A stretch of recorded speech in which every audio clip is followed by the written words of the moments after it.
All right जी, so new chapter which is unemployment. इसका मेरे ख्याल से बुक में नाम एम्प्लॉयमेंट एंड अनएम्प्लॉयमेंट है या पता नहीं क्या इसी तरह। अच्छा जी, और ये है हमारा आखिरी chapter, basically money and banking इसके बाद है, लेकिन हम वो पहले कर चुके हैं। चार टोटल चीजें थी यूनिट 9 के अंदर। ठीक है, circular flow of income, economic growth, unemployment and what do you call it, money and banking. तो इसके बाद हमारा यूनिट 9 खत्म है, फिर यूनिट 10 है पॉलिसीज वाला, और उसके बाद यूनिट 11 है, उसमें balance of payment exchange rate है, वो भी आसान है। और बाकी तो उसमें सिर्फ इकोनॉमिक डेवलपमेंट और लिविंग स्टैंडर्ड्स और ग्लोबलाइजेशन, सिर्फ बातें, तो कुछ भी नहीं रहा। मुझे लग रहा है ये हमारा मार्च, ये रमजान के अंदर अंदर कहीं खत्म ना हो जाए। ठीक है, चलेंगे, हाँ अच्छी बात है, फिर प्रैक्टिस करेंगे। सीन क्या है? सीन ये है कि सच सच दिल पे हाथ रख के बता दें, कॉजेज याद है या नहीं याद? Structural, frictional, cyclical, कराऊं?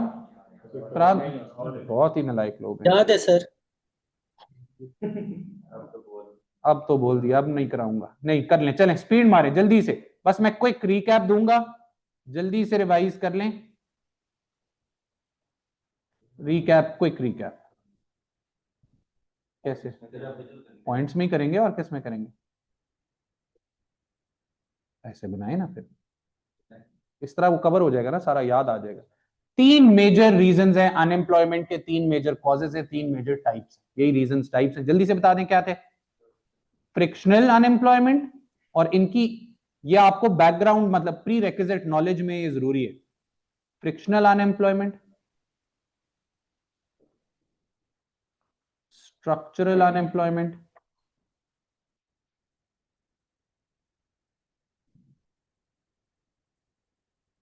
And then we had cyclical unemployment. ये बेशक लिख लें, नहीं लिखना तो फिर भी कोई मसला नहीं, क्योंकि ये सब एएस का काम है। फ्रिक्शनल अनएम्प्लॉयमेंट क्या था? When people were in between jobs, you have left one and you were looking for another one. ठीक है, इसमें था एक वॉलंटरी, वॉलंटरी अनएम्प्लॉयमेंट याद है क्या होता था? क्या होता था? नहीं, हाँ, ये नहीं था, वो वो सर्च था लूकिंग पेड फॉर। लीव्स वगैरह वो वाला था। ये था कि the person was not willing to accept the current wage rate. ये बहुत इंपॉर्टेंट है, इसका आगे बहुत इस्तेमाल होना है अभी, वॉलंटरी अनएम्प्लॉयमेंट का। क्या था मसला? कि बंदा काम कर विलिंग तो है, क्योंकि रिमेंबर अगर विलिंग नहीं है तो वो लेबर फोर्स से बाहर हो जाता है, फिर तो हमारे अनएम्प्लॉयमेंट में उसको इंक्लूड करते ही नहीं थे। Remember that from S. ठीक है, ये बंदा विलिंग है, लेकिन ये करंट वेज रेट पे काम करने के लिए तैयार नहीं है। ये कह रहा है बहुत, ये मतलब फर्ज कर लें कोई यूईटी से इंजीनियरिंग करके आते हैं, बेचारे इंजीनियर्स बन के आते हैं, ऑफर होती है उनको 45,000, 45,000 तो आजकल ड्राइवर ले रहे हैं। तो वो कहता है कि यार मैं काम करने के लिए तैयार हूं, काम करूंगा, लेकिन ये जो अभी नौकरी मिल रही है इस पे मैंने काम नहीं करना। तो हम इनको टेक्निकली उस लेबर फोर्स से बाहर नहीं कर रहे, क्योंकि काम करना चाह रहा है, बस मसला ये कि इस वेज पे काम करना नहीं चाह रहा, तो हम इनको निकालते नहीं है लेबर फोर्स से। ठीक है, इनको कहते हैं वॉलंटरी अनएम्प्लॉयड। ठीक है, करंट वेज रेट पे काम नहीं करना चाह रहा था। फिर आ गई सर्च, इसने एक नौकरी छोड़ी है या इसको फारिग कर दिया और अब ये ढूंढ रहा है दूसरी, या ये पुरानी नौकरी छोड़ के बेहतर नौकरी ढूंढने के चक्रों में है। ठीक हो गया। फिर आ जाती थी क्या? Casual unemployment. ये रिमेंबर कैजुअल अनएम्प्लॉयमेंट, एक्टर वगैरह या जिस तरह हमारे लोग होते हैं गांव जाते हैं, अब ये जाएंगे ईद पे सारे मजदूर, ठीक है, और ये 2-3 महीने बाद ही आएंगे, 2-3 महीने ये पार्टी करेंगे, जब तक इनके पैसे जीरो नहीं हो जाएंगे ये गांव में ही रहेंगे। समझ आई बात की? इसी सर तरह सर्च का एक्टर है। बता दें। सर्च सर्च एक, unemployment. you've left one job and you're looking for another, a better one, or might be another place, something like that. Okay. ठीक है, तो कैजुअल अनएम्प्लॉयमेंट क्या है कि आप एक्टर हो गए, शाहरुख खान की अभी नई मूवी आई है, अब ब्लॉकबस्टर हिट गई है, अगली मूवी तैयार है, लेकिन वो कह रहा है यार 3 महीने 4 महीने बाद शुरू करते हैं काम, अभी इजी हो जाए, अभी जरा चिल कर रहे हैं। ठीक है, do we get it? And then we have seasonal unemployment, जिसमें डिमांड ही प्रोडक्ट की सीजनल है। याद आ गया? बस ये इंपॉर्टेंट थे। स्ट्रक्चरल क्या था? इकोनॉमी का स्ट्रक्चर चेंज हो रहा है। ठीक है,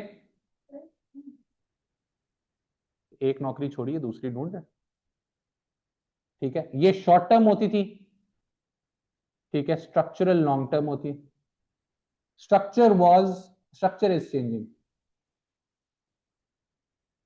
आप प्राइमरी से सेकेंडरी की तरफ जा रहे हैं, सेकेंडरी से टर्शियरी की तरफ जा रहे हैं, एक इंडस्ट्री नीचे जा रही है तो 400 ऊपर जा रही है, समझ रहे हैं? तो हर वक्त ये आहिस्ता आहिस्ता आहिस्ता आहिस्ता ग्रेजुअल चेंज आता रहेगा।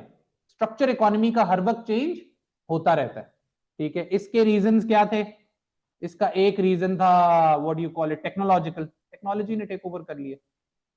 What do you call it, farming in the western countries बिल्कुल खत्म हो गया।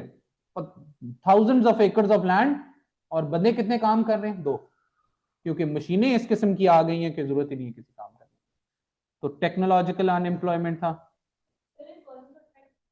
हाँ, कॉजेज भी यही है, टाइप्स भी यही है, ठीक है। फिर क्या था? What is international? ये क्या है?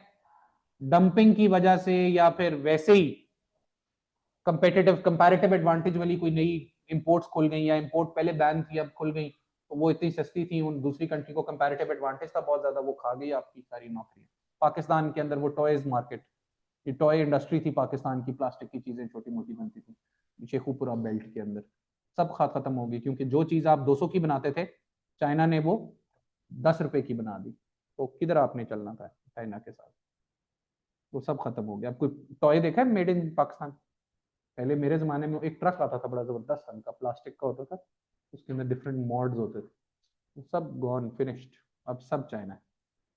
टेक्नोलॉजिकल अनएम्प्लॉयमेंट, इंटरनेशनल अनएम्प्लॉयमेंट, और क्या है? Regional unemployment. एक रीजन पर्टिकुलर इफेक्ट हो जाए कि बहुत बड़ी इंडस्ट्री खत्म होने से, माइनिंग इंडस्ट्रीज खत्म होती है ना, जहां से कोई माइन फील्ड खाली होती है तो बस वो पूरे की पूरी इंडस्ट्री फारिग हो जाती है। ये जितनी भी ये जिस तरह फर्टिलाइजर कंपनीज हैं, पूरे शहर होते हैं, शहर, ये एक छोटे टाउन से बड़ा होता है वो प्लांट। जिस तरह अब ये फौजी फर्टिलाइजर है, इसका सादकाबाद में उधर वो है, what do you call it, जो प्लांट है उसके अंदर जो स्कूल है उसमें ओए लेवल्स भी है, फैक्ट्री के अंदर, एफएफसी जो है फैक्ट्री के अंदर जो उसका स्कूल है उसमें ओ लेवल्स भी है और ए लेवल्स भी है। आई बात समझ में? तो वो समझ रहे किस स्केल का स्कूल है, किस स्केल की फैक्ट्री है वो, एज ए स्कूल तो नहीं। साइक्लिकल अनएम्प्लॉयमेंट की रीजन क्या थी? रिसेशन।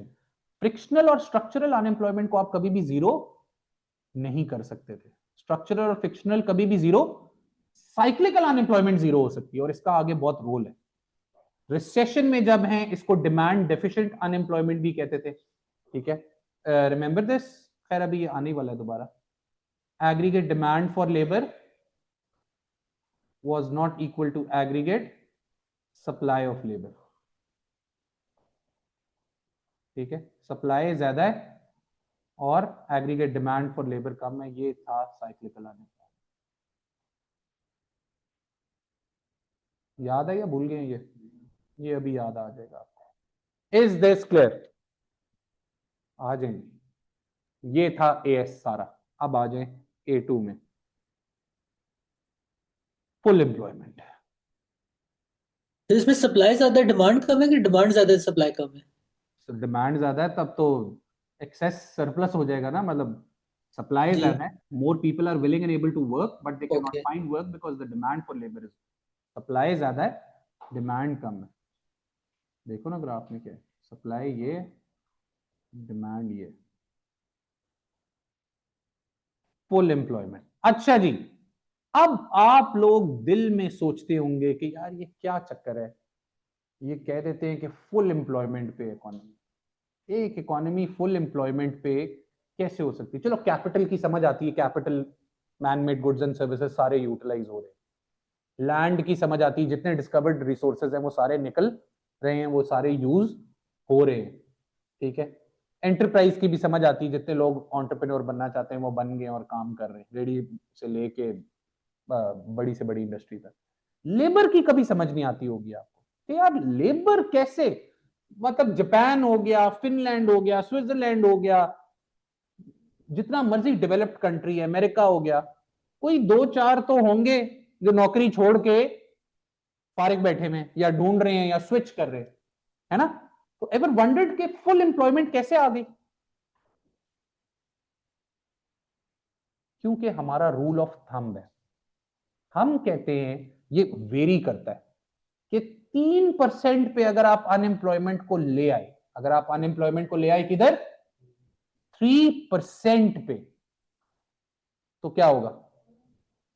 तो हम कहते हैं इकोनॉमी फुल एम्प्लॉयमेंट रीच कर चुकी है, क्योंकि फ्रिक्शनल अनएम्प्लॉयमेंट को कभी भी जीरो नहीं कर सकते, वरना तो फुल एम्प्लॉयमेंट कभी रीच ही ना हो।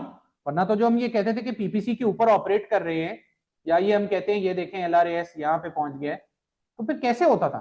एक रूल ऑफ थंब है, ये वेरी करता है फ्रॉम कंट्री टू कंट्री, कि अगर अनएम्प्लॉयमेंट लेवल कम कर करके आप ले आए हैं 3% पे, तो हम कहते हैं कि ये इकोनॉमी फुल एम्प्लॉयमेंट लेवल पर पहुंच चुकी है। इसके अंदर अभी भी लोग अनएम्प्लॉयड हैं, और वो मेजॉरिटी क्या है? Frictional unemployment. उसको कभी भी जीरो नहीं किया जा सकता, it can never be reduced down to zero. क्या ख्याल है? अच्छा ख्याल है, बुरा ख्याल है? आ जाए फिर आगे। This is when unemployment is low, 3%, implying no one is unemployed due to a recession or low economic activity. तो ये जो 3% है ये कंट्री टू कंट्री वेरी करता है कि ये लाइक कंट्री ये टू कंट्री वेरी करता है, कंट्री टू कंट्री वेरी करता है। Low economic activity, still there will be workers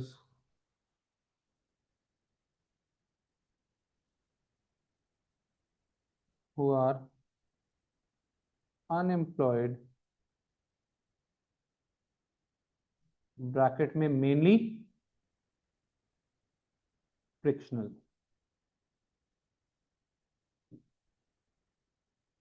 economy की वजह से कोई मसला नहीं है, डिमांड की वजह से कोई मसला नहीं है। आई बात समझ में? Is this clear? आगे आ जाए, छोटे छोटे कॉन्सेप्ट हैं, इसी को हम जरा देखते हैं। एक होती है equilibrium level of unemployment.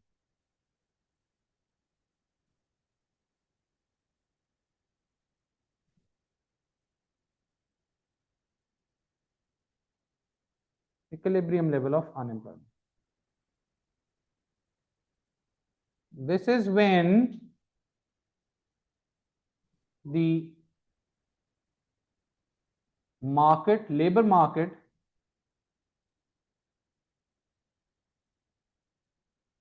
this is when the labor market at the macro level is in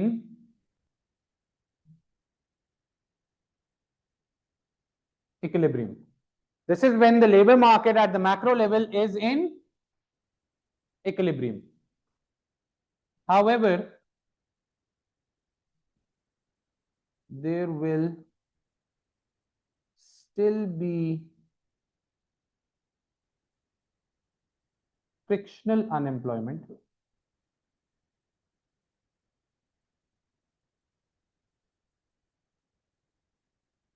mainly voluntary unemployment.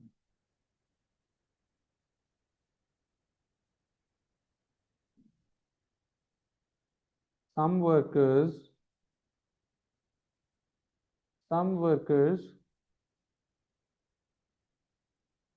may not be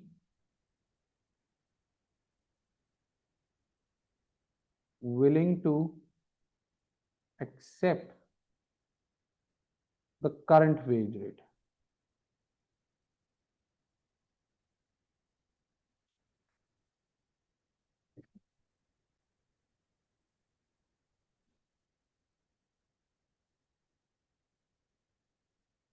at the equilibrium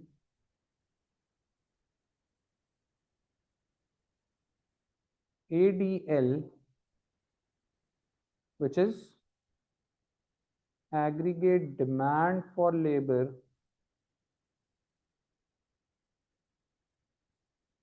is equal to the ASL, that is aggregate supply of labor.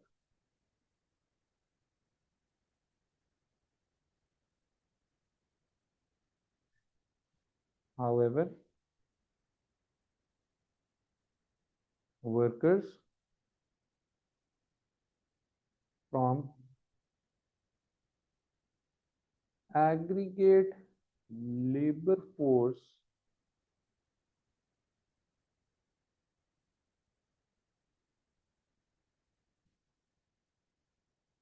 may be voluntarily unemployed. लें जी, बातें हो गई हैं और ये यकीनन sir के ऊपर से गुजर गई होंगी। ये अभी हम इसको समझते हैं और देखते हैं। चलें जी, तगड़ा excess. voluntarily unemployed, good check.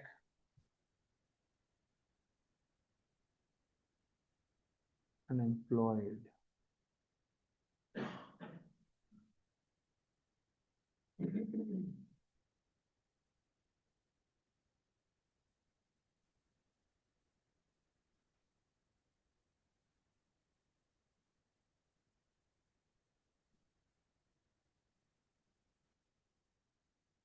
चलेंगे, यहां आ गया average wage level. Remember this is macro, पूरी इकोनॉमी है, और यहां पे क्वांटिटी ऑफ लेबर आ गया।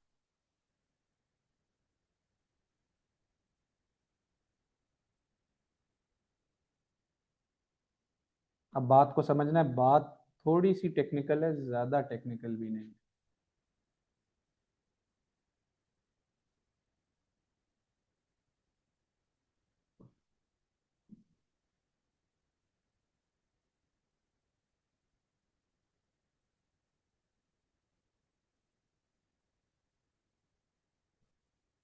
समझ रहे हैं क्या है? ऊपर से इन्होंने करीब बोला, ये है एग्रीगेट सप्लाई ऑफ लेबर, और ये राइट वाला है एग्रीगेट लेबर फोर्स। ये है aggregate demand for labour. Equilibrium level of employment यहां है, इसको हम कह देते हैं N1,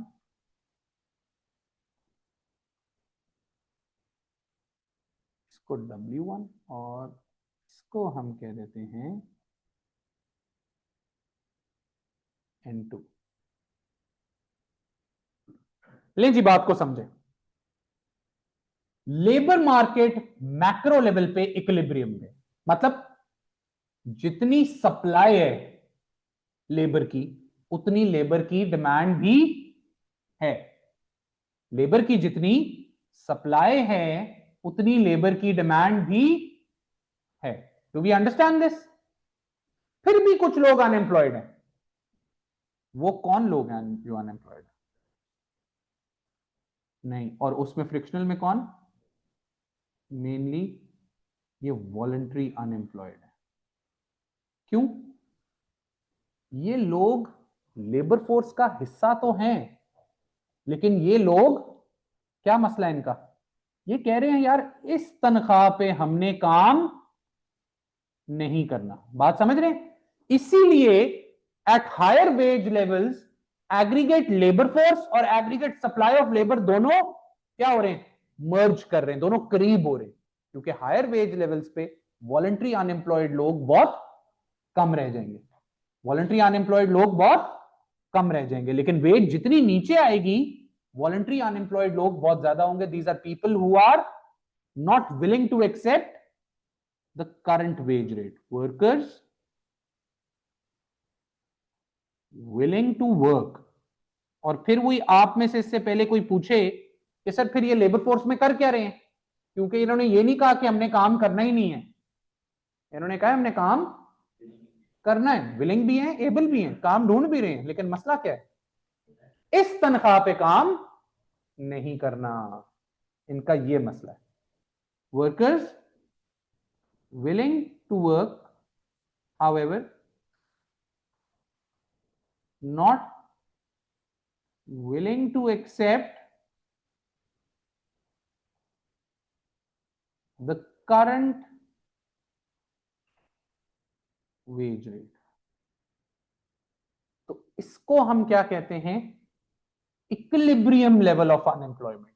even if the labor market at the macro level is in equilibrium, but there still will be people who are unemployed। these are voluntary unemployed people। do we understand this? बात समझ आई है? Is this clear? ये सारे लोग कौन है? ये वॉलंटरी अनएम्प्लॉयड लोग। Is this understood? जी। तो ये हम टोटल अनएम्प्लॉयड लेबर फोर्स में फिर हम इसको इंक्लूड करते हैं वॉलंटरी, जैसे फॉर एग्जांपल कोई कंट्री कहते हैं कि हमारी अनएम्प्लॉयमेंट नहीं है, फुल एम्प्लॉयमेंट है, तो उसके अंदर वॉलंटरी अनएम्प्लॉयड लोगों को नहीं कंसिडर करते हैं? वो बाहर है ना, वो तो फिर है ना, यही तो हमने कहा है, वरना तो फिर फुल एम्प्लॉयमेंट आएगी नहीं कभी, वरना तो कोई ऐसा मुल्क है ही नहीं जो फुल एम्प्लॉयमेंट पर कभी पहुंच जाए जिंदगी में।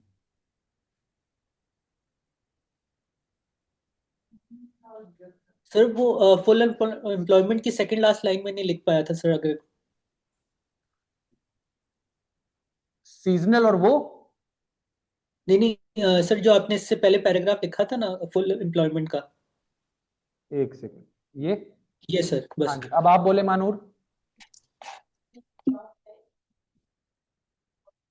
हाँ हाँ, हल्का फुल्का आ जाता है, लेकिन मेनली ये वॉलंटरी होता है, इसलिए मेनली वॉलंटरी बोले, लेकिन हल्के फुल्के कुछ हैं ऐसे कैजुअल अनएम्प्लॉयड भी हो सकते। जी कैसे?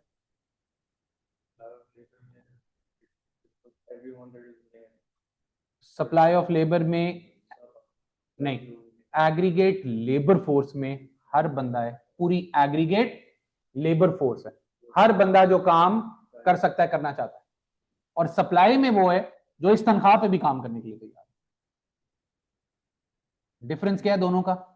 वॉलंटरी अनएम्प्लॉयड वो कह रही ठीक है हम तैयार हैं काम करने के लिए, लेकिन इन तनख्वाहों पे हमने काम नहीं करना, हमें कोई ऊपर की तनख्वाह मिलेगी तो तब करें। वो लेबर फोर्स में तो है ना, लेबर फोर्स से तो नहीं निकाल सकते ना। समझ गए बात को? यही डिफरेंस है, दोनों का फर्क ही क्या है? इन दोनों का फर्क है वॉलंटरी अनएम्प्लॉयमेंट और वॉलंटरी अनएम्प्लॉयड। ये देख रहे हैं यहाँ पे कम होती जा रही है, क्यों? क्योंकि लेबर वेज ज्यादा है, और जितना वेज कम होगी वॉलंटरी अनएम्प्लॉयड लोग ज्यादा होते जा रहे हैं। इनका गैप जो है वो वॉलंटरी अनएम्प्लॉयड। जी, डू वी अंडरस्टैंड दिस? आगे आ जाए। फिर आती है क्या चीज? फिर आती है disequilibrium level of unemployment.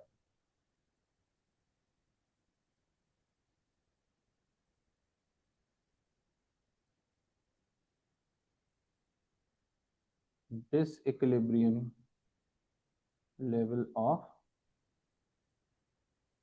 Unemployment.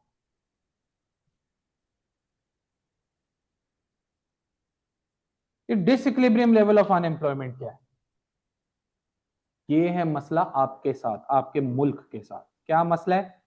या तो मुल्क में इतनी इकोनॉमिक एक्टिविटी नहीं है, मेनली साइक्लिकल अनएम्प्लॉयमेंट है, या कुछ हद तक स्ट्रक्चरल अनएम्प्लॉयमेंट भी है, क्योंकि आपका ही काम है उनको रिट्रेन करें। अगर स्ट्रक्चरली एम्प्लॉयड है, कोई अनएम्प्लॉयड है, उसको रिट्रेन करें और उसको नई नौकरी मिले। एवरेज वेज लेवल अभी देखते हैं। यहां आ गया नंबर ऑफ वर्कर्स या क्वांटिटी ऑफ लेबर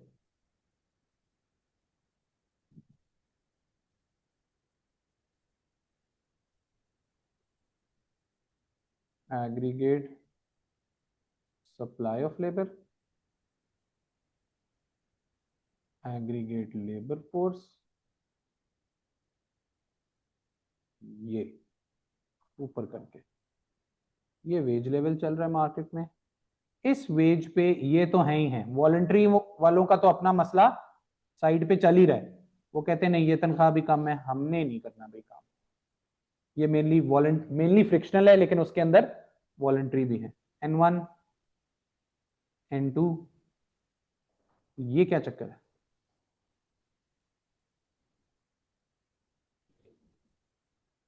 ये है डिसइक्विलिब्रियम लेवल ऑफ अनएम्प्लॉयमेंट, ये है आपकी क्वांटिटी डिमांडेड ऑफ लेबर, ये टोटल डिमांड फॉर लेबर है इकोनॉमी के अंदर। What is this? N3 क्या है? Total demand for labour in the economy, और ये क्या है? Total supply of labour in the economy. ये जो गैप है ये मेनली साइक्लिकल अनएम्प्लॉयमेंट की वजह से है। लोग काम करने के लिए अवेलेबल हैं, लोग कह रहे हैं नौकरी दो, ठीक है, लोग कह रहे हैं नौकरी दो, लेकिन मसला क्या है? एग्रीगेट डिमांड फॉर लेबर कम है। क्यों? क्योंकि मुल्क में इकोनॉमिक एक्टिविटी गिर रही है, मुल्क का जीडीपी डिक्लाइन कर रहा है, मुल्क में इकोनॉमिक एक्टिविटी गिर रही है, फर्म्स की आउटपुट कम है, जिसकी वजह से firms are not demanding labour. तो इस वेज पे एग्रीगेट डिमांड फॉर लेबर कम है, जबकि supply people willing and able to work ज्यादा है। दिस इज साइक्लिकल अनएम्प्लॉयमेंट, और कुछ हद तक this is also structural, structural unemployment. जबकि ये जो गैप है ये मेनली फ्रिक्शनल अनएम्प्लॉयमेंट है, और उस फ्रिक्शनल अनएम्प्लॉयमेंट में भी ये मेनली क्या है? Voluntary unemployment. तो अब डबल गेम हो गई है, कुछ लोग अपनी वजह से अपने इश्यूज चल रहे हैं उनके, ठीक है, वो कौन है? फ्रिक्शनल, उनके अपने नखरे नहीं खत्म हो रहे। और दूसरा मसला क्या है मुल्क में? कि मुल्क में नौकरियां भी नहीं है, इकोनॉमिक एक्टिविटी कम है, काम धंधा कोई नहीं है, तो सीन ऑफ हुआ, रिसेशन हो। वो तो होंगे ही होंगे, वो तो उनका तो पर्सनल मसला चल ही रहा है, उनका तो पर्सनल मसला चल रहा है। वो मेनली यही है, टीनेजर्स को जॉब्स, टीनेजर्स के भी तो नखरे, अगर तो नखरे हैं टीनेजर के, हर टीनेजर को तो नहीं कह सकते हैं, अगर तो नखरे कर रहा है तो वो क्या है? फ्रिक्शनली अनएम्प्लॉयड। अगर वो जेन्युइनली ढूंढ रहा है फिर भी नहीं मिल रही, वो क्या है? साइक्लिकल या स्ट्रक्चरल। या फिर ऐसा भी बंदा है, कोई नौकरी कर रहा था, वो इंडस्ट्री फारिग हो गई, अब वो स्ट्रगल कर रहा है, वो कोई और जॉब नहीं कर पा रहा। यस, गैप है, ये सारा वॉलंटरी है, voluntary mainly voluntary which is frictional. Yes, वो साइक्लिकल, वो साइकिल, समझ आ गई बात की? एंड स्ट्रक्चरल भी थोड़ा सा, क्योंकि उसमें भी इकोनॉमी का कसूर आ जाता है कि अगर बहुत ज्यादा प्रोलॉन्ग हो गई है स्ट्रक्चरल अनएम्प्लॉयमेंट, तो आप उसको रीट्रेन करें, बंदा कोई और नौ स्किल सीखे, बंदे का भी मसला है लेकिन इकोनॉमी का भी कसूर है, ठीक नहीं है। आगे चलें। अच्छा भाई, डू वी अंडरस्टैंड दिस? कर लेंगे हैंडल? आगे आ जाए फिर। अब आ रही है मेन खतरनाक चीज, जिसको कहा जाता है natural rate of unemployment.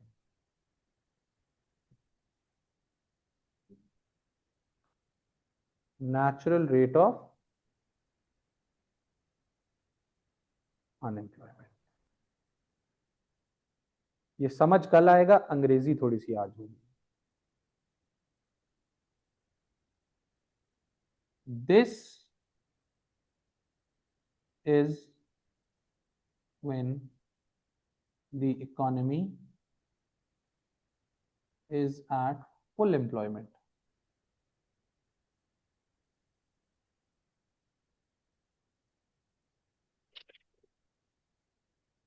However, workers who are frictionally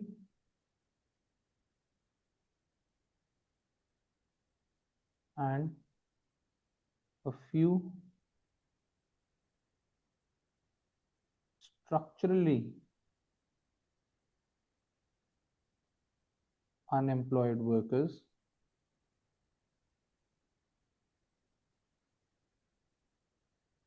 are out of jobs.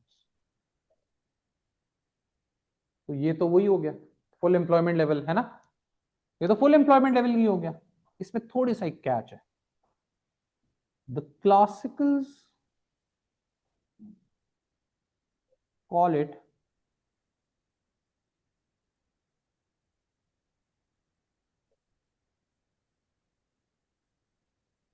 NAIRU, non-accelerating inflation rate of unemployment.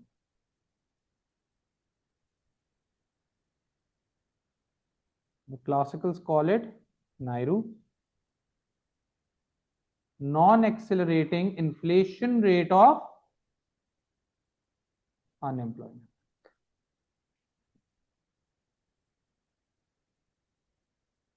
They believe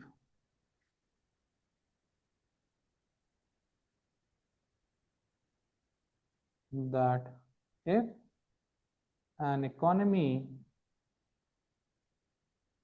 is at its natural rate of unemployment,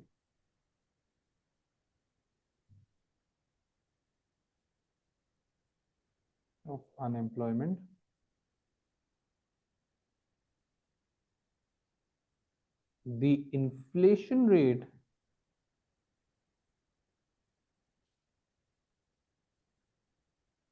is constant